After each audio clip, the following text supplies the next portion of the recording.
Hello दोस्तों, now अब हम बात करने जा रहे हैं लखीमपुर केस के बारे में। जिस केस में एक्चुअली हुआ क्या, किसान शांति से प्रोटेस्ट कर रहे थे, लेकिन पीछे से 3 गाड़ी आई और किसानों को कुचल दिया। इसमें एक्चुअल में हुआ क्या है पूरी केस में, वो हम ब्रीफ में जानेंगे। तो let's start the video then fine start with smile.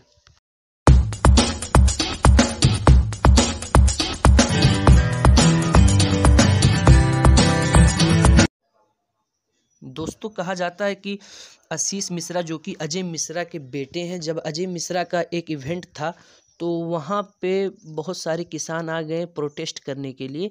मैं आपको ये जानकारी के लिए बता दूं कि अजय मिश्रा एक मिनिस्टर हैं और जब इनका इवेंट था तो वहाँ पे बहुत सारे किसान पहुँच गए प्रोटेस्ट के लिए। तो आशीष मिश्रा जो उनके बेटे हैं वो और 2 गाड़ी और उसके साथ में आए, पीछे से किसानों के ऊपर हमला किया गया। पहले आप ये वीडियो देख लीजिए। लखीमपुर खीरी में बीते रविवार को किसानों को गाड़ी से कुचले जाने का साफ वीडियो अब सामने आया। 4 दिन बीत चुके हैं, लेकिन किसानों को कुचलने वाले दरिंदे अब भी कानून की गिरफ्त से बाहर। सुप्रीम कोर्ट ने लखीमपुर खीरी घटना को दुर्भाग्यपूर्ण बताया। इस हमले के बाद बताया जाता है कि 2 गाड़ी आउट ऑफ कंट्रोल हो गई और एक गोली भी लगी एक किसान को गोली से। उसके बाद में आप देख सकते हैं कि किसान कितने शांति से जा रहे थे, लेकिन पीछे से उन पे हमला किया गया। और इस मामले को लेकर परमजीत सिंह कहते हैं कि हम अगर किसानों पर हमला करते हैं और उनसे हम शांति की उम्मीद करते हैं तो ये हमारी बेवकूफ़ी है। इन्होंने ट्वीट करके लिखा, लेकिन ये तो गलत हुआ ही कि किसानों पे पीछे से हमला किया गया, जिसमें 4 किसान नहीं रहे। उसके बाद में एक ड्राइवर की मौत हो गई, एक जर्नलिस्ट रमन कश्यप की मौत हुई और 2 बीजेपी के लोगों की मौत हुई है। और रमन कश्यप के भाई इसको लेकर क्या बयान देते हैं और क्या कहते हैं वो आप देखिए इस वीडियो में। और उनके फादर का भी बयान है, रमन कश्यप जो कि एक जर्नलिस्ट थे, उनकी भी मौत हुई है इसके दौरान। कल से बहुत मीडिया वाले आए हैं, ठीक है, तो कुछ मीडिया वाले उसमें ऐसा है कि वो अपने वर्ड हमारे मुंह से बुलवाने के लिए, जैसे किसानों ने डंडों से मारा है, ये है वो है, तो हमने कहा नहीं, ऐसा कुछ नहीं है।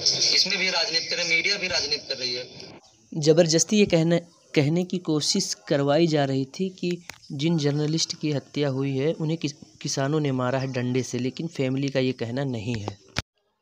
रमन कश्यप के भाई ने ये भी कहा कि आज तक के एक रिपोर्टर थे जो ज़बरदस्ती ये भी प्रूफ करने की कोशिश कर रहे थे कि उनके भाई की हत्या लाठी डंडों से हुई है और किसानों ने किया है।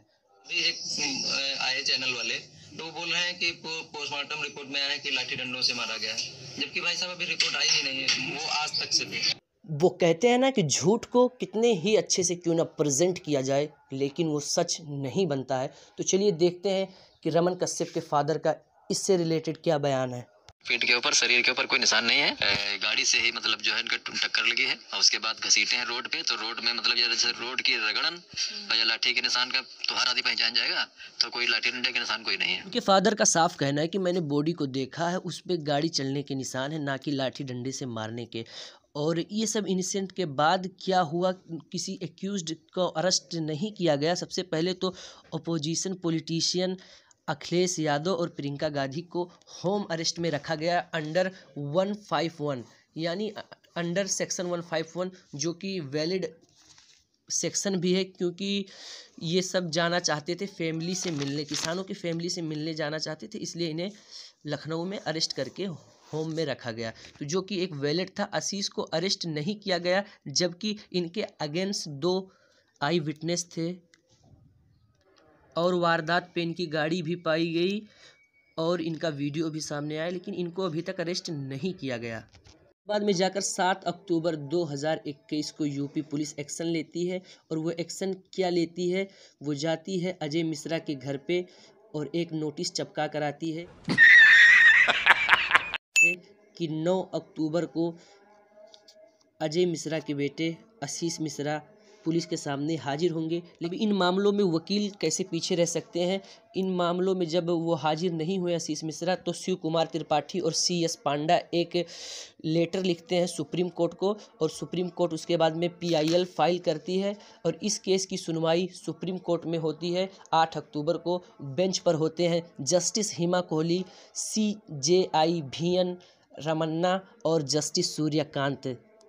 जब सुप्रीम कोर्ट के बेंच ने हेयरिंग की तो उसके बाद में 3 बहुत बड़े बयान सुप्रीम कोर्ट ने दिए। पहला बयान दिया, यूपी सरकार ने जो एक्शन लिया है इस केस में वो कानून और सुप्रीम कोर्ट को सेटिस्फाई नहीं करता है, यानी ये सेटिस्फाई करने के लायक जो एक्शन लिया गया था, जैसे कि एक्यूज्ड के घर पे ले जाकर हाथ जोड़कर नोटिस को टांग दिया गया था, इस तरीके का जो किया गया था उससे कानून और सुप्रीम कोर्ट सेटिस्फाई नहीं। और जस्टिस सूर्यकांत कहते हैं कि फ्रीडम ऑफ स्पीच का मतलब ये नहीं है कि जो चाहो वो ट्वीट कर दो।